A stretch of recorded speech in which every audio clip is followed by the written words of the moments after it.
Again, welcome to GIS in Public Health. That's PH 775 class. This short lectures will go through the midterm. So this is the midterm review. So first thing we should know, the midterm review will cover chapter 1 to 5 in our course textbook. We have the lecture slides in the blackboard. Also, we discuss about different types of data pre-processing or data preparation. We also talk about data mining algorithms. Basically just the definition, not detail in terms of mathematical aspect of the algorithms. So we should just understand the theory. And that also will be in the midterm exam. And these are some few things we should know. So we should know what is, again, the GIS or Geographic Information System. The definition is given. Here we say it's a system designed to capture, store, manipulate, analyze, manage, and present spatial or geographic data.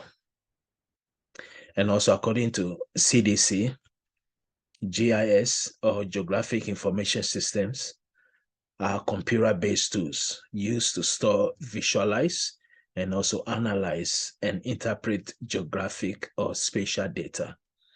So a geographic data, also called a spatial data or geospatial data, identify geographic location of features. So this data will be based on locations. So GIS is used in public health.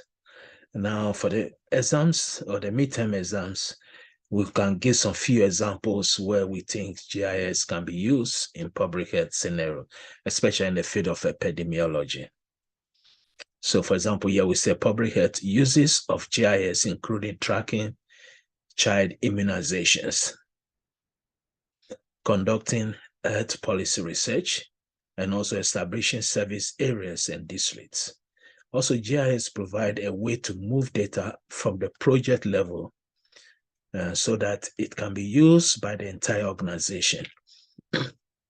So clinical and also administrative information can be disseminated in a visual and also geographic manner that is readily understood using ESRI Internet Map Server.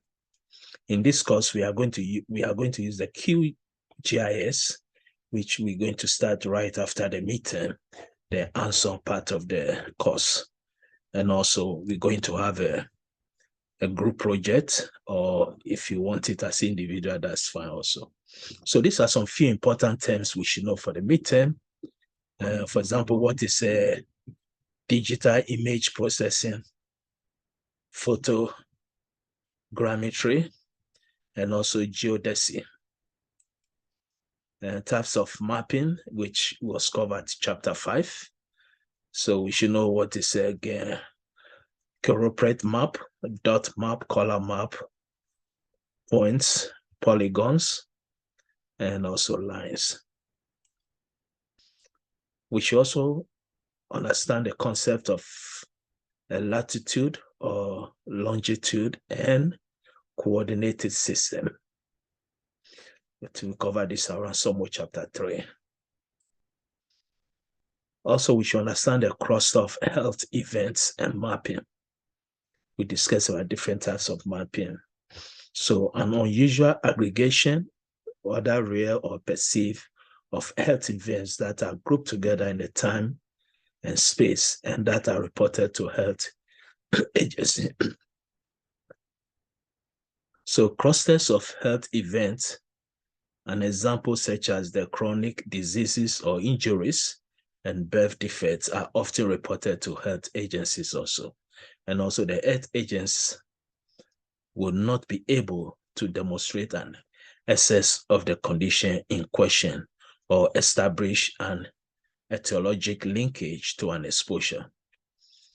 So basically a systematic and also integrated approach will be needed for responding to reports of clusters.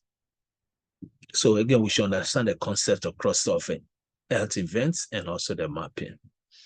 Now, in terms of the data miners, we said it's not in our textbook.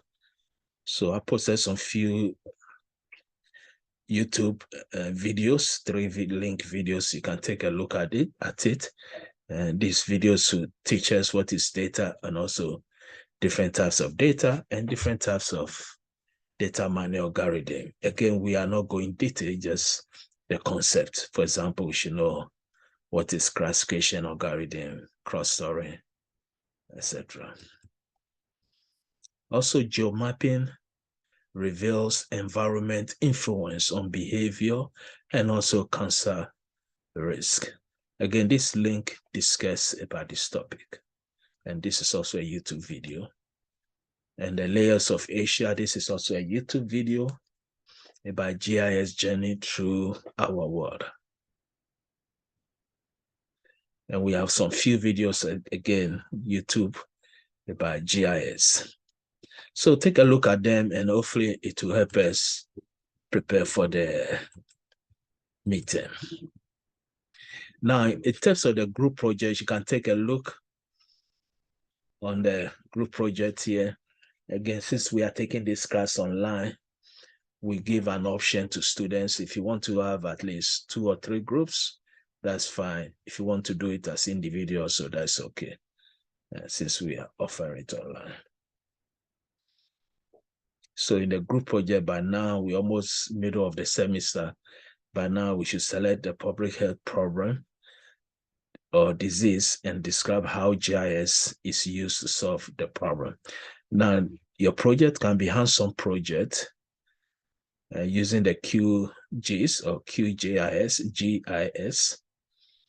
Or again, it can be a paper that we're going to tackle some topic and do some research. So that will be the conclusion of the midterm review. And the group project, again, we are going to discuss it more in class online. So again, wish everybody the best. And the midterm is next week, Wednesday. Take a look at the PowerPoint slides. I'm going to post it in the classroom. And also I'm going to post this video in the classroom also. Thank you.